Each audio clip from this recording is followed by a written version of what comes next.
Hello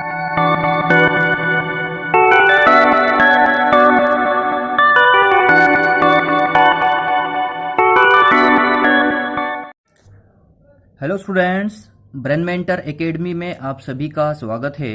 और आज हम पढ़ेंगे यूपी बोर्ड यानी उत्तर प्रदेश बोर्ड का 2018 का जीव विज्ञान का प्रश्न पत्र। 2018 में और इससे पहले जीव विज्ञान के दो पेपर हुआ करते थे, एक प्रथम प्रश्न पत्र और दूसरा द्वितीय प्रश्न पत्र। प्रथम प्रश्न पत्र होता था प्राणी विज्ञान का और द्वितीय प्रश्न पत्र होता था वनस्पति विज्ञान यानी बॉटनी का। तो आज हम आपको प्रश्न पत्र दिखा रहे हैं। प्रथम प्रश्न पत्र जो है प्राणी विज्ञान यानी जूलॉजी। तो 2018 का प्रथम प्रश्न पत्र आपके सामने है, जिसमें समय मिलता है 3 घंटे 15 मिनट का और ये पूरा पूर्णांक है इसका 35 यानी 35 मार्क्स। इसमें दो प्रश्न पत्र होते थे क्योंकि एक प्रथम और एक द्वितीय, दोनों 35 और 35 यानी 35 और 35 मार्क्स के हुआ करते थे। तो इस तरह कुल योग हो जाता है इसका 70 यानी 70 नंबर का आपका ये लिखित परीक्षा होती थी और 30 नंबर का आपका प्रयोगात्मक परीक्षा यानी प्रैक्टिकल होता था। तो इस तरह 100 नंबर जीव विज्ञान के आपको मिलते थे। तो इस पेपर के हम कुछ निर्देश पढ़ लेते हैं। निर्देश कुछ इस प्रकार हैं। सबसे पहले, प्रारंभ के 15 मिनट परीक्षार्थियों को प्रश्न पत्र पढ़ने के लिए निर्धारित हैं। यानी कि शुरू के जो 15 मिनट आपको दिए जा रहे हैं, इसके अंदर आपको प्रश्न पत्र पढ़ना होगा। सेकंड पॉइंट, सभी प्रश्न अनिवार्य हैं, यानी कि सभी क्वेश्चंस कंपलसरी हैं। थर्ड पॉइंट, आवश्यकता अनुसार अपने उत्तरों की पुष्टि उपयुक्त नामांकित रेखा चित्रों द्वारा कीजिए। यानी कि जिस भी प्रश्न के उत्तर में जरूरी है चित्र बनाना, वहां पर आपको चित्र भी बनाना होगा और उसमें आपको नामांकित भी करना होगा, यानी कि चित्र पर नाम लिखने होंगे। चौथा निर्देश है आपका, सभी प्रश्नों के निर्धारित अंक उनके सम्मुख अंकित हैं। यानी कि कौन सा प्रश्न कितने मार्क्स का होगा उसके सामने लिखा होगा। और अब आपके सामने है प्रश्न नंबर 1। पहला प्रश्न, सभी विकल्प चुनकर क्रमवार अपनी उत्तर पुस्तिका में लिखिए। अब यहाँ पर आपको कुछ प्रश्न होंगे। इसमें टोटल 4 प्रश्न आपको दिए जाएंगे। उन चारों प्रश्नों में हर प्रश्न के सामने ए से 4 ऑप्शन होंगे और इन चारों विकल्प में से कौन सा सही विकल्प होगा उसको आपको लिखना होगा। के प्रश्न आपके सामने है।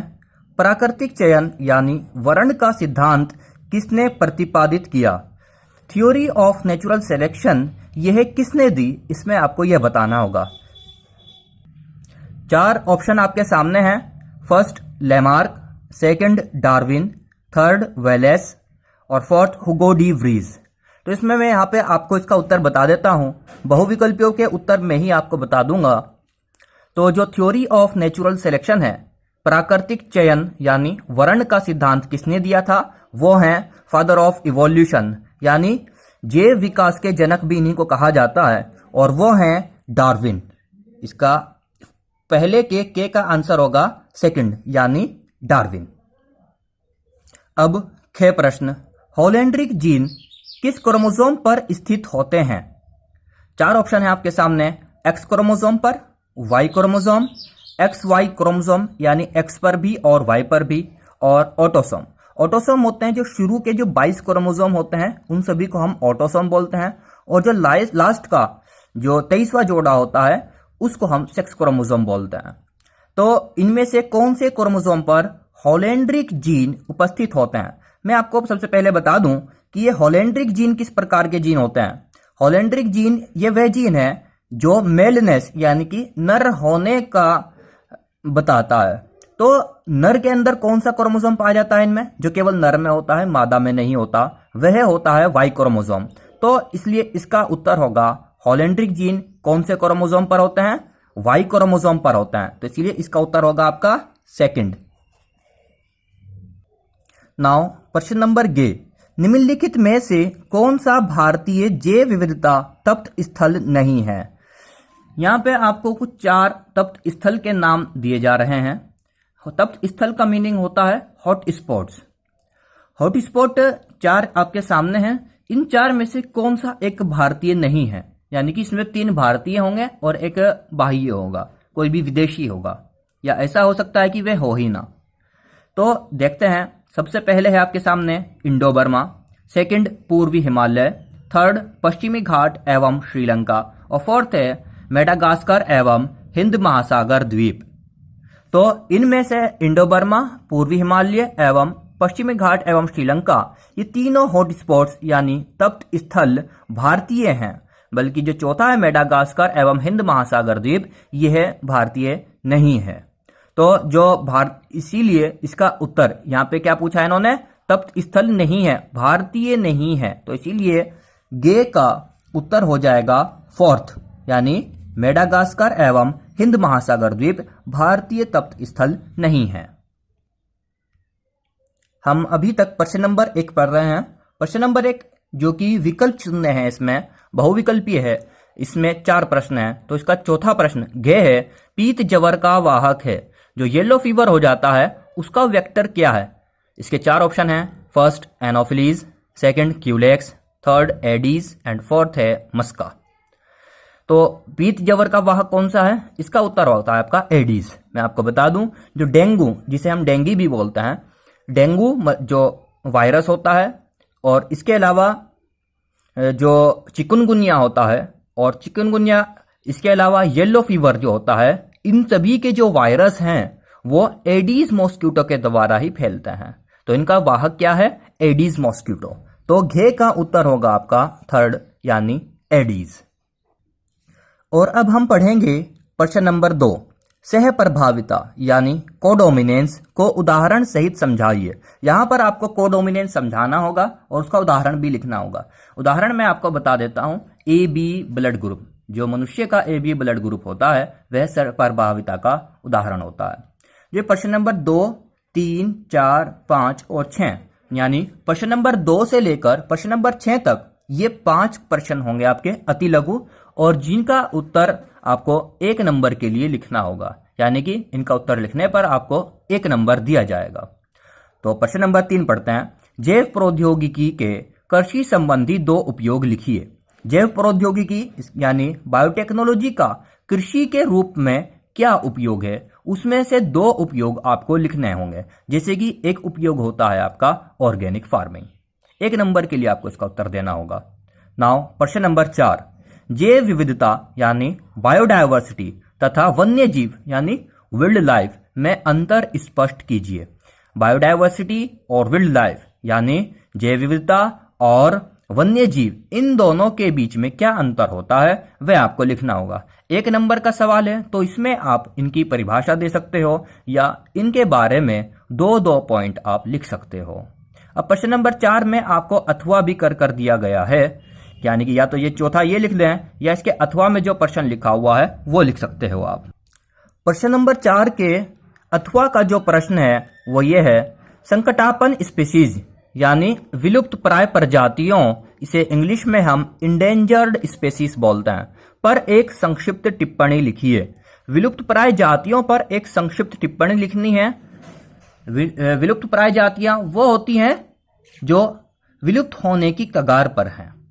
नाउ प्रश्न नंबर 5, डाउन सिंड्रोम को मंगोलियाई जड़ता क्यों कहते हैं। डाउन सिंड्रोम को मंगोलियाई जड़ता क्यों कहा गया है, इसका उत्तर आपको लिखना है। डाउन सिंड्रोम जो क्रोमोसोम्स के 21वें जोड़े पर ट्राइसोमी हो जाने के कारण होता है, क्योंकि इसमें चेहरा मंगोलो जैसा हो जाता है, तो इसीलिए मंगोलियाई जड़ता भी कहते हैं। नाउ प्रश्न नंबर 6, लाख कीट का जंतु वैज्ञानिक नाम लिखिए। जो लाख कीट होता है उसका जूलॉजिकल नेम या बायोलॉजिकल नेम आपको इसमें लिखना होगा, और वो नाम है केरिया लक्का। यहाँ पे आपके सामने लिखा हुआ है। जो ये बायोलॉजिकल नेम होते हैं वो लैटिन में लिखे जाते हैं, लैटिन लैंग्वेज में लिखे जाते हैं, और इसका पहला नाम जीनस होता है और दूसरा नाम होता है इसका स्पीसीज, यानी कि 2 नामों से मिलकर बना होता है एक बायोलॉजिकल नेम, जिसे हम बाइनोमियल नोमेनक्लेचर बोलते हैं। तो इसका जो पहला नाम होता है उसे जीनस बोलते हैं, दूसरा नाम होता है उसको स्पीसीज बोलते हैं। जीनस का जो फर्स्ट लेटर होता है वो कैपिटल से बनता है, यानी कि बड़े अंग्रेजी के बड़े अक्षर से शुरू किया जाता है, और जो स्पीसीज का फर्स्ट लेटर होता है वो स्मॉल लेटर से, यानी कि अंग्रेजी भाषा के छोटे जो लेटर्स होते हैं छोटे वाले, उनसे लिखा जाता है। तो इसके अंदर कुल मिलाकर जो पहला नाम है, पहले नाम का फर्स्ट लेटर है वो कैपिटल होगा, बाकी सब स्मॉल होते हैं। और इन दोनों को जब हम हाथ से लिखते हैं तो इनको अलग अलग से अंडरलाइन किया जाता है। एक ही सीधी अंडरलाइन यहां पर नहीं कर सकते, आप देख सकते हैं दोनों को अलग अलग से अंडरलाइन किया गया है। ये बायोलॉजिकल नेम लिखने के कुछ रूल्स होते हैं। तो आपके अति लघु प्रश्न पूरे हुए। अब हम 2 नंबर वाले सवाल देखेंगे।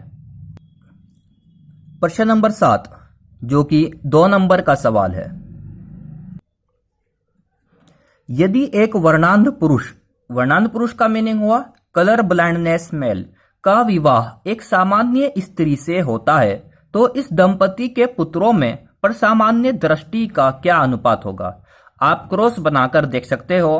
क्रॉस बनाकर इसका उत्तर आपको पता चल जाएगा कि जब हम कलर ब्लाइंडनेस पुरुष का विवाह एक सामान्य स्त्री से करते हैं तो उसके अंदर क्या रेशो आता है उसके सामान्य पुत्रों का। तो आगे के जो प्रश्न होंगे उन सभी के बारे में भी आपको थोड़े थोड़े से केवल हिंट्स ही दिए जाएंगे, या सभी के आपको हिंट्स ना दिए जाएं जिससे आप सोल्व कर सकें। हिंट्स कुछ प्रश्नों के मैं दे रहा हूं ताकि आप उनको सोल्व कर सकें। छोटे जो प्रश्न हैं एक नंबर के जो बहुविकल्पीय हैं और अति लघु हैं उनके आपको हिंट्स दिए गए हैं और आगे भी दिए जाते रहेंगे। तो अब हम प्रश्न नंबर 8 पढ़ते हैं। जैव विकास क्या है, यानी कि बायोलॉजिकल इवोल्यूशन जो होता है वह क्या है। मनुष्य के किन्हीं 2 अवशेषी अंगों के नाम लिखिए। सबसे पहले आपको इसमें जैव विकास की परिभाषा लिख देनी होगी और उसके बाद में मानव के अंदर पाए जाने वाले वेस्टिजियल ऑर्गन अवशेषी अंगों के नाम लिखने होंगे। मनुष्य के जो अवशेषी अंग है उसके कुछ नाम ये हैं आपके सामने। एक तो होती है वर्मीफॉर्म अपेंडिक्स एक, और इसके अलावा मनुष्य के शरीर पर बहुत लंबे लंबे बाल हुआ करते थे, अब बहुत छोटे छोटे होते हैं 2। और इसके अलावा टेल, मनुष्य के पहले लंबी पूंछ हुआ करती थी लेकिन अब नहीं होती है, एक छोटी सी आपको टिप मिल जाती है। या देख सकते हैं हम एम्ब्रियो में, मानव का जो एम्ब्रियो होता है उसमें टेल होती है। अब प्रश्न नंबर 8 के अथवा में भी एक प्रश्न दिया हुआ है, उसे हम पढ़ेंगे। प्रश्न नंबर 8 के अथवा वाला सवाल है, जीवात जीवोत्पत्ति से आप क्या समझते हैं। जीवन की उत्पत्ति के संबंध में लुई पास्चोर द्वारा किए गए प्रयोग को समझाइए। जीवात जीवोत्पत्ति यानी बायोजीनेसिस से आप क्या समझते हो, ये बात आप लिखोगे और उसके बाद में लुईस पास्चोर का प्रयोग लिखना होगा। लुईस पास्चोर ने अपना जो प्रयोग किया था वो यीस्ट, शुगर और साथ में एक फ्लास्क लेकर उससे अपना एक प्रयोग किया था, वो आपको इसमें लिखना होगा।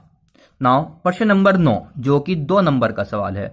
जैव विकास में चार्ल्स डार्विन के योगदान का उल्लेख कीजिए। जैव विकास के बारे में चार्ल्स डार्विन की क्या खोज थी, क्या योगदान था, क्या कंट्रीब्यूशन था, वो आपको इसमें लिखना होगा। 2 नंबर में आपको लिखना होगा ये। और अब हमारा अगला सवाल है प्रश्न नंबर 10। एंजाइम चिकित्सा क्या है, यह जीन चिकित्सा से किस प्रकार भिन्न है। सबसे पहले इसमें आपको बताना होगा कि एंजाइम थेरेपी किसे कहते हैं और यह जीन थेरेपी से किस प्रकार भिन्न है, यानी कि एंजाइम थेरेपी और जीन थेरेपी इन दोनों के बीच में क्या डिफरेंस है, यह आपको इसमें लिखना होगा। यहाँ पे आप मार्किंग देख सकते हो 1 + 1 = 2, यानी कि एंजाइम चिकित्सा क्या है। अगर आप केवल इतना उत्तर लिख देते हो, आपको जीन चिकित्सा के बारे में नहीं मालूम है तो आपको 1 नंबर मिल जाएगा। अगर आप जीन चिकित्सा के बारे में भी लिख देते हो, इन दोनों के बीच का अंतर लिख देते हो, तो भी आपको 1 नंबर और दिया जाएगा। तो इस तरह आपको 2 नंबर इस पर दे दिए जाएंगे। इस तरह आपकी मार्किंग होती है। या आप एंजाइम चिकित्सा ना लिखकर जीन चिकित्सा लिख देते हो तो यहां पर आपको इसके लिए 1 नंबर दिया जाएगा, इसका 1 नंबर नहीं दिया जाएगा। तो इस प्रश्न पे आपको फिर 1 ही नंबर मिलेगा। पूरा उत्तर लिखें आप, और पूरा उत्तर लिखने के बाद में आपको इस पे 2 नंबर दिए जाएंगे। अब हम देखेंगे प्रश्न नंबर 11। प्रश्न नंबर 11, अनुकूली विकिरण का उपयुक्त उदाहरण सहित वर्णन कीजिए। अनुकूली विकिरण यानी कि एडेप्टिव रेडिएशन जो होता है, आपको उसके बारे में लिखना होगा और उसका उदाहरण भी आपको देना होगा। एक ही प्रकार के पूर्वज से विभिन्न दिशाओं में हुए विकास को हम अनुकूली विकिरण बोलते हैं और उसका उदाहरण होगा डार्विन फिंचेस। नाउ प्रश्न नंबर 12, पुनर्संयोजी डीएनए प्रौद्योगिकी यानी कि रिकॉम्बिनेंट डीएनए टेक्नोलॉजी, जिसे हम आरडीएनए टेक्नोलॉजी भी बोलते हैं, यह क्या है? इस प्रौद्योगिकी का कोई एक उपयोग लिखिए। इसमें आपको एक नंबर में बताना होगा कि आरडीएनए टेक्नोलॉजी पुनर्संयोजी डीएनए प्रौद्योगिकी क्या होती है, और एक नंबर में आपको बताना होगा इसका कोई भी एक उपयोग। अब प्रश्न नंबर 12 के भी अथवा में एक प्रश्न दिया गया है, उसे देखते हैं। प्रश्न नंबर 12 के अथवा में लिखा हुआ है, जेल विद्युत कण संचलन तकनीक को समझाइए, यानी जेल इलेक्ट्रोफोरेसिस तकनीक क्या होती है उसे आपको समझाना होगा। नाउ प्रश्न नंबर 13, पारजीनी यानी ट्रांसजेनिक जंतु के उत्पादन की दो मुख्य विधियों का वर्णन कीजिए। ट्रांसजेनिक एनिमल्स क्या होते हैं, उन्हें कैसे बनाया जाता है, उन्हें बनाने की दो मुख्य विधियां कौन कौन सी हैं, यह आपको इसमें बतानी होंगी। पारजीनी जंतु उत्पाद करने के लिए दो मुख्य विधियों के नाम हैं इलेक्ट्रोपोरेशन और micro injection. Now question number 14, question number 14, उत्तरी भारत में स्थित किन्हीं 4 राष्ट्रीय उद्यानों के नाम लिखिए। उत्तर भारत में यानी कि नॉर्थ इंडिया में उपस्थित 4 नेशनल बॉटनिकल गार्डन्स जो हैं, जो 4 राष्ट्रीय उद्यान हैं, उनके नाम आपको इसमें बताने होंगे, और हर नाम के लिए आपको आधा नंबर दिया जाएगा। आधा आधा कर कर आपको इस तरह कर कर ये 4 बार आधा देकर 2 नंबर पूरे मिल जाएंगे आपको। यदि 3 लिखते हो आप तो आपको 1.5 नंबर दिया जाएगा, 2 लिखते हो तो 1 नंबर दिया जाएगा। तो चारों लिखो आप, और चारों के लिए आपको 2 नंबर पूरे दिए जाएंगे। तो जो उत्तर भारत में स्थित 4 राष्ट्रीय उद्यान हैं, उनके कुछ चारों के नाम मैं आपको बता देता हूं। एक है आपका दुधवा राष्ट्रीय उद्यान, लखीमपुर में है, उत्तर प्रदेश में है। और एक है आपका नंदा देवी राष्ट्रीय उद्यान, जो कि उत्तराखंड में है। और तीसरा है कॉर्बेट राष्ट्रीय उद्यान, जो कि नैनीताल में है, उत्तराखंड में है। एक है सरिस्का अलवर, जो है राजस्थान में। अब प्रश्न नंबर 15, बहुविकल्पी क्या है? बहुविकल्पी का मतलब है मल्टीपल एलेलिज्म। ए, बी और रुधिर वर्गों का वर्णन कीजिए तथा उनकी वंशागति समझाइए। 1 नंबर आपको इस बात के लिए मिलेगा जब आप लिखते हो बहुविकल्पी क्या है, यानी मल्टीपल एलेलिज्म किसे कहते हैं। और ए, बी और रुधिर वर्गों का वर्णन करने पर आपको 2 नंबर दिए जाएंगे, और उनकी वंशागति समझाइए। यदि आप वंशागति भी समझाते हो तो उसके लिए भी आपको 2 नंबर दिए जाएंगे। तो इस प्रकार ये पूरा 5 नंबर का एक सवाल होगा। यह आपका लॉन्ग क्वेश्चन है। इसके अथवा में जो सवाल है अब वो देखते हैं।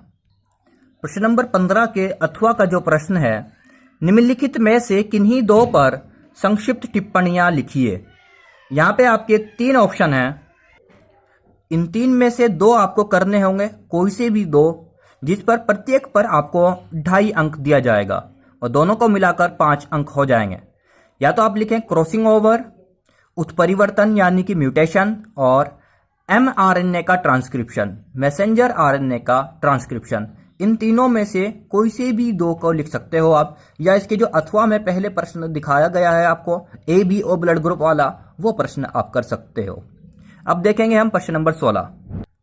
प्रश्न नंबर 16 जो कि लॉन्ग क्वेश्चन है, प्रतिरक्षा से आप क्या समझते हैं? प्रतिरक्षा का मीनिंग होता है इम्यूनिटी।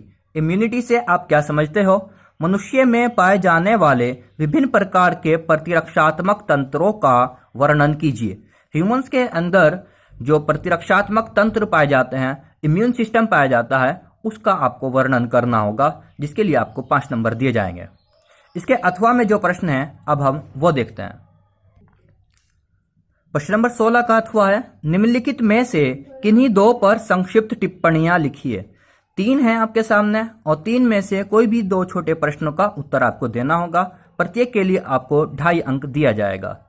सबसे पहले जैविक खाद, सेकंड नंबर पर है हाथी पांव, जिसे फाइलेरियसिस भी बोलते हैं, और थर्ड नंबर पर है आपका लाभदायक कीट। लाभदायक कीट जैसे कि इसका उदाहरण है मधुमक्खी। तो आपका प्रथम प्रश्न पत्र ये पूरा हुआ, जिसमें आपके कुल 16 सवाल थे, और ये 35 नंबर का आपका पूरा प्रश्न पत्र था। अब मैं आपको कुछ पिक्स दिखा देता हूं आपको इंग्लिश वर्जन में।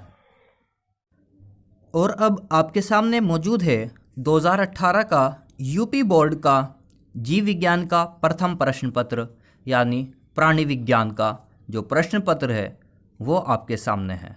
जिसमें आपको केवल प्रश्न की पिक्स दिखाई जा रही हैं, क्योंकि कुछ स्टूडेंट्स यूपी बोर्ड के हैं, वो इंग्लिश में अपना पेपर देते हैं, उनको भी इजीली अवेलेबल हो जाए, इसलिए हमने आपको ये पिक्स अवेलेबल कराई हैं। उम्मीद है आपको यह वीडियो पसंद आया होगा। इस वीडियो को अपने सभी बायोलॉजी स्टूडेंट्स के साथ में या अपने फ्रेंड्स के साथ में शेयर कीजिए, ताकि सभी स्टूडेंट्स देख सकें कि 2018 में यूपी बोर्ड का पेपर कैसा आया था, उसमें किस प्रकार के क्वेश्चंस थे, ताकि आप अपने पेपर के लिए, अपने एग्ज़ाम के लिए अच्छी तैयारी कर सको। धन्यवाद।